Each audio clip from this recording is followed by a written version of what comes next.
வணக்கம் friends. Share market செய்திகள் channel சார்பாக உங்க எல்லாரும் வரவேற்கிறேன். இன்னைக்கு நம்ம பார்க்க போற டாபிக் என்னன்னு கேட்டீங்கன்னா, உட்வான் small finance bank limited fundamental technical analysis பத்தி தான் நம்ம பார்க்க போறோம். உட்வான் பேங்க் லிமிடெட் வந்து 34 rupees 17 பைசாக்கு வந்து ட்ரேட் ஆகிட்டு இருக்கு. இந்த 34.17 ருபீஸ் வந்து ஓவர் வேல்யூவா இல்லை அண்டர் வேல்யூவான்றது தான் வந்து வீடியோ முடிவை நம்ம பார்க்க போறோம். ஸோ வீடியோக்குள்ள போகலாம் வாங்க. இந்த உஜ்வான் ஸ்மால் பேங்க் ஃபினான்ஸ் லிமிடெட் வந்து இன்னைக்கு டேட்ல பார்த்தீங்கன்னா 34 ரூபாய் வந்து 35 ரூபாய் 52 காசுக்குள்ள ட்ரேட் ஆகிருக்கு. ஸோ 34 ரூபாய் 14 பைசா வந்து 20 பைசா வந்து அதிகம். லோவில் இருந்து 20 பைசா வந்து அதிகம். அதுவே வந்து 35 ரூபாய் 52 ஹைல இருந்து பார்த்தீங்கன்னா கிட்டத்தட்ட 1 ரூபாய் 30 காசு வந்து அதிகம். ஸோ மார்க்கெட் என்ன இருக்கு, இன்னைக்கு டேவில் வந்து நல்லா இன்க்ரீஸ் ஆகி இருக்கும். மார்க்கெட் வந்து கீழே வந்திருக்கு. ஸோ வந்து மார்க்கெட்ல செல்லிங் ப்ரெஷர் வந்து அதிகமாக இருக்குன்றது வந்து காட்டு. அப்புறம் 52 வீக் ரேஞ்ச் பார்த்தீங்கன்னா இந்த ஸ்டாக் வந்து 32 வந்து 62 சைட் ஆயிருக்கு. ஸோ இப்போ இந்த 34 வந்து 2 rupees 20 பைசா வந்து 52 வீக் போகுது. அதே சைன் வந்து 28 rupees வந்து 52 வீக் ஹைல இருந்து குறைவாகவும் ட்ரேட் ஆகிட்டு இருக்கு. ஸோ இந்த லாஸ்ட் இயர் பார்த்தீங்கன்னா மார்க்கெட் நல்லா மேலே போயிட்டு இப்போ வந்து 52 வீக் நோக்கி போயிட்டு இருக்கு. ஸோ மார்க்கெட் வந்து டெக்னிக்கலாக பார்த்தீங்கன்னா சைட்வே மார்க்கெட்டாக இருக்கிறது வந்து எடுத்து சொல்லலாம். ஆன் டைம் ரேட்ஸில் பார்த்தீங்கன்னா 13.50 வந்து 63 சைடில் இருக்கு.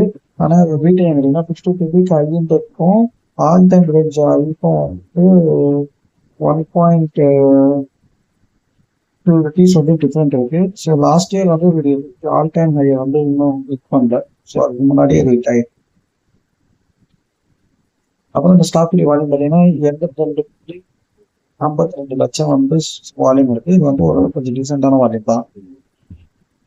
அப்புறம் அந்த ஸ்டாக்குடைய ஸ்வாட் அனலைஸ் பார்ப்போம். ஸ்டாக்குடைய ஸ்வாட் அனலைஸ் ஃபர்ஸ்ட் ஸ்ட்ரென்த் ஸ்டார்ட் பண்ணலாம். ஸ்ட்ரென்த் பார்த்தீங்கன்னா மொத்தம் 9 ஸ்ட்ரென்த் கொடுத்துருக்காங்க. என்னென்ன ஸ்ட்ரென்த் பார்த்தீங்கன்னா ஆர்ஓசி வந்து லாஸ்ட் 2 இயர்ஸ் இம்ப்ரூவ் ஆகிருக்குன்னு சொல்லுவாங்க. அப்புறம் கம்பெனி வித் லோ டெப்ட், கம்பெனிக்கு டெப்ட் இதில் கம்மியாக இருக்குன்னு சொல்லுவாங்க. அதே மாதிரி கம்பெனி டெப்ட் வந்து ரிலீஸ் பண்ணிட்டு வராங்கன்னு சொல்லுவாங்க. இது வந்து நடப்பாங்க. அப்புறம் ரெவன்யூ வந்து பார்த்தீங்கன்னா 4 குவார்டராக வந்து ரெவன்யூ இன்க்ரீஸ் ஆகிட்டு இருக்கு. ஆனுவல் நெட் ப்ராஃபிட் வந்து 2 இயராக இன்க்ரீஸ் ஆகிட்டு வருது. புக் வேல்யூ பர் ஷேர் வந்து 2 இயராக இன்க்ரீஸ் ஆகிட்டு வந்துருக்கு. அப்புறம் ப்ரொமோட்டர் வந்து எந்த ஸ்டாக்கையும் ப்ளச் பண்ணல. அதுக்கப்புறம் இந்த ஸ்டாக் வந்து நல்லா டிவிடெண்ட் தராங்க அப்படின்னு சொல்லியிருக்காங்க. இது வந்து ஃபர்ஸ்ட் விஷயம். அப்புறம் ஸ்டாக் சேவிங் ரேஷியோ வந்து 10க்கும் கீழே கம்மியாக இருக்குன்னு சொல்லுவாங்க. இது வந்து ஃபர்ஸ்ட் விஷயம். வீக்னஸ் பார்த்தீங்கன்னா ப்ராஃபிட் வந்து, அதாவது ரெவன்யூ இன்க்ரீஸ் ஆனாலும் ப்ராஃபிட் வந்து குறைஞ்சிக்கிட்டே வருது அப்படின்னு சொல்லுவாங்க. இது வந்து ஒரு நெகட்டிவான விஷயம். அதாவது ரெவன்யூவோட எக்ஸ்பென்சஸ் க்ரோத் வந்து அதிகமாக இருக்கிறதுனால தான் ப்ராஃபிட் வந்து குறையும் ரெவன்யூ இன்க்ரீஸ் ஆனாலும். ஓகேங்களா. அப்புறம் ஆப்ரேட்டிங் ப்ராஃபிட் வந்து குறைஞ்சிட்டு இருக்குன்னு சொல்லுவாங்க. அதாவது பிசினஸ்ல வந்து பிசினஸ் ப்ராஃபிட் எந்த விதமான அட்மினிஸ்ட்ரேஷன் எக்ஸ்பென்சஸ் இல்லாமல் பிசினஸுடைய டைரக்ட் எக்ஸ்பென்சஸ், டைரக்ட் இன்கமோட டைரக்ட் எக்ஸ்பென்சஸ் வந்து அதிகமாக இருக்கிறதுனால ஆப்ரேட்டிங் ப்ராஃபிட் மார்ஜின் வந்து குறைஞ்சிட்டு இருக்குன்னு சொல்லுவாங்க. அப்போ இந்த டெக்னிக்கல் அனலைஸ் பார்த்தீங்கன்னா ப்ரைஸ் வந்து below short medium long term ஆவரேஜுக்கு சொல்லுவாங்க. அதாவது ப்ரைஸ் வந்து இப்போ என்ன பண்ணுறாங்க, அப்போ லோ போயிட்டு இருக்கு அப்படின்னு சொல்றது வந்து இண்டிகேட் பண்ணிட்டு இருக்கு. ப்ரைஸ் வந்து டவுன் ட்ரெண்ட்ல இருக்கிறதும் வந்து இண்டிகேட் பண்ணுது. அப்புறம் என்கே வந்து இன்க்ரீஸ் ஆகிட்டு வருது. பேங்க் நெகட்டிவான விஷயம். என்கே இன்க்ரீஸ் ஆகுறதுனால கம்பெனியுடைய ப்ரொவிஷன், அதாவது பேங்க் சொல்றாங்க. இது ஒரு நெகட்டிவான விஷயம். அப்புறம் ஆர்எஸ்ஐ இண்டிகேட்டிங் ப்ரைஸ் சொல்றாங்க. இது வந்து டெக்னிக்கலான ப்ரைஸஸ். ஸோ இதுவும் வந்து நெகட்டிவாக தான் சொல்றாங்க.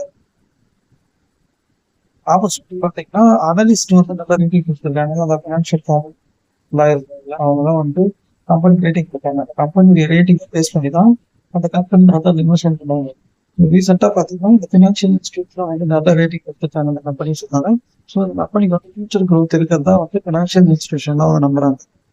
ரெண்டு பார்த்தீங்கன்னா மியூச்சுவல் ஃபண்ட் டிக்ரீசஸ், அதாவது மியூச்சுவல் ஃபண்ட்ல வந்து உங்களுடைய ஷேர் ஹோல்டிங் வந்து குறைச்சிட்டு வரலாம்னு சொல்லுவாங்க. அதாவது இன்வெஸ்டர்ஸ்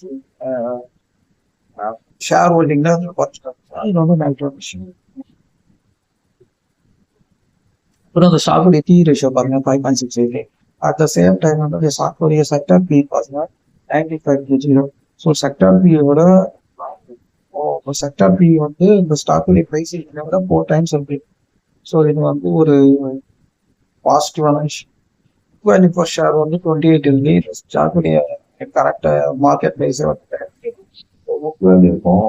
மார்க்கெட் ப்ரைஸ்க்கும் கேப் ரொம்ப ரொம்ப கம்மியாக இருக்கு. ஸோ இது வந்து ரொம்ப பாசிட்டிவான விஷயம்.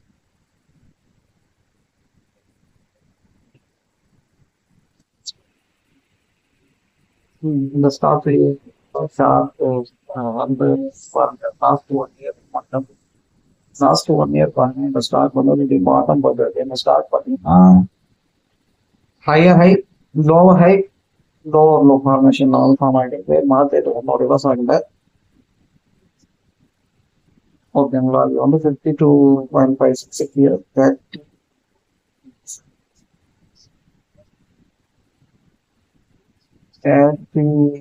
33 போச்சுன்னா மார்க்கெட் வந்து டவுன் ட்ரெண்ட் செக்ஷன்லாம். ஸோ இது அப் ட்ரெண்ட் டவுன் ட்ரெண்டாக நடுவில் மிடில் இருக்கு. நீங்கள் லாங் டேர்ம் பண்ணதாங்கன்னா நீங்கள் இதெல்லாம் கன்சிடர் பண்ண வேண்டிய அவசியம் இருக்காது.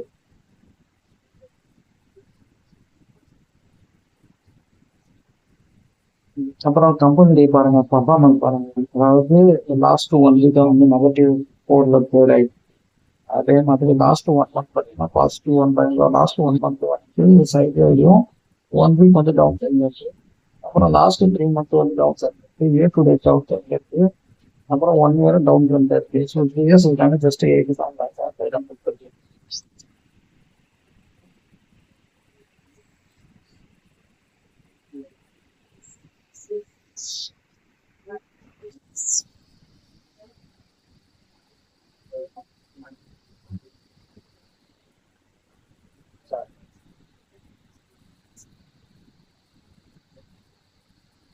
ஓகே. இந்த ஸ்டாக்குடைய வால்யூம் அனலைஸ் பார்த்தீங்கன்னா இந்த ஸ்டாக்குடைய வால்யூம் அனலைஸ் பார்த்தீங்கன்னா 1 crore வந்து 1 month ஆகிடுச்சு. வீக்லி ஆவரேஜ் வந்து மந்த்லி ஆவரேஜோட கம்மியாயிடுச்சு. எஸ்டர்டே வந்து அதோட கம்மியாயிடுச்சு. ஸோ வால்யூம் வந்து குறைச்சிட்டு இருக்கு. வால்யூம் குறையிற நேரத்தில் இந்த ஸ்டாக்குடைய டெலிவரி பர்சன்டேஜ் வந்து ஒன்றும் சிக்னிஃபிகண்ட்டாக இன்க்ரீஸ் ஆகலை. ஸோ மார்க்கெட் வந்து இன்னும் ஸ்டேபிள் ஆகலை. இந்த ஸ்டாக்கை பொறுத்தவரைக்கும் இந்த ஸ்டாக் மட்டும் ஸ்டேபிள் ஆகலை. ஸோ இன்னும் கொஞ்சம் டைம் எடுக்குதுன்னு நினைக்கிறேன் ஸ்டாக் ஸ்டேபிள் ஆக. ஸோ இந்த வால்யூம் அனலைஸ் வச்சு பார்க்கும்போது எனக்கு அப்புறம் இந்த ஸ்டாக்குடைய கம்யூனிட்டி சென்டிமெண்ட் 67% இருக்காங்க. ஓ 67% பையன் வந்து கம்பேர் பண்ணாங்க. 30% செல்லுன்னு வந்து எதை பேஸ்ட் வந்து இதை கொடுக்குறாங்கிறது ஒரு தலைப்பு நீங்கள் பார்த்துக்கிட்டு இன்னும் பல விஷயங்கள் நான் சொல்ல மட்டும் எடுத்துக்காம இன்னொன்னுடைய சைட்ல வந்து எங்கேயோ டேட்டாஸை வச்சு அனலைஸ் பண்ணிப்பாங்க.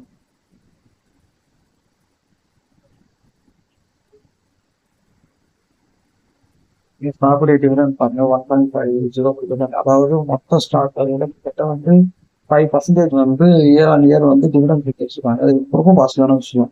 ஓகே, இது வரைக்கும் நம்ம பார்த்தா எந்த கம்பெனியுமே இந்த அளவுக்கு டிவிடெண்ட் வந்து கொடுக்கவே இல்லை. ஸோ லாஸ்ட் டைம் வந்து நல்ல ப்ராஃபிட் இருந்தது, நல்ல டிவிடெண்ட் இருக்காங்க. இன்கேஸ் இந்த இயர் வந்து க்ரௌட்டே இருந்தனா கூட ப்ராஃபிட்டாக இந்த இயர் ஏர்ன் பண்ணாலே நம்ம கிட்டத்தட்ட வந்து இப்போ இன்னைக்கு டேட்ல ஸ்டாக் ப்ரைஸ் நம்ம கிட்டத்தட்ட வந்து 4 to 5% அந்த டிவிடெண்ட் கிடைக்கிற சான்சஸ் இருக்கு. ரொம்ப பாசிட்டிவான விஷயம். அப்புறம் கம்பெனியுடைய ஆனுவல் ரிப்போர்ட் பாருங்க, ரெவன்யூ பாருங்க. 2007 லாஸ்ட் 5 இயர்ஸ்ல. அப்புறம் நெட் ப்ராஃபிட் வந்து ஃபர்ஸ்ட் பாசிட்டிவ் இருந்து நெகட்டிவ் வந்து இப்போ வந்து நல்லாவே பாசிட்டிவ் வந்துட்டு இருக்கு. லாஸ்ட் இயர் இயர்னிங் சொல்லிட்டு பாருங்க, இயர்னிங் ஃபார் வந்து 6.65 லாஸ்ட் இயர். ஸோ இந்த 6.65 அச்சீவ் பண்ணமா இதெல்லாம் ரொம்ப பார்க்கலாம். குவார்டர்லி ரிட்டர்ன் வச்சு பார்த்தீங்கன்னா ரெவன்யூ பாருங்க, செப்டம்பர்ல வந்து கரண்ட் இயர் பார்த்தீங்கன்னா கிராஜுவலாக இன்க்ரீஸ் ஆகி வரப்போ ஸோ இன்க்ரீஸ் பர்சன்டேஜ் எவ்வளோ லாஸ்ட் இயர் செப்டம்பர் பார்த்தீங்கன்னா வந்து அரௌண்ட்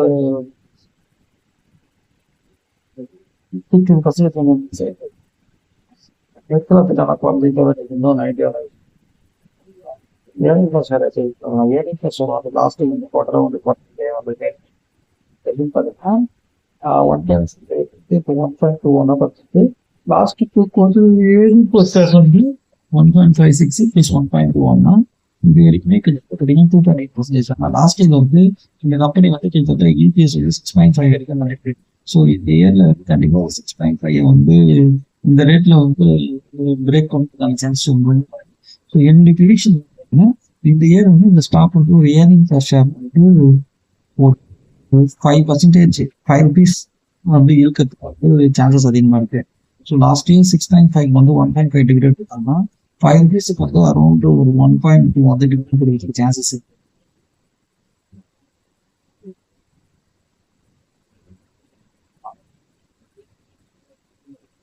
ஸோ இந்த ஸ்டாக்குக்கு நான் என்ன ப்ரைஸ் கொடுக்குறேன்னு பார்த்தீங்கன்னா ஏர்னிங் பர் ஷேர் பண்ணி செப்டம்பர் வந்து 1.6 1.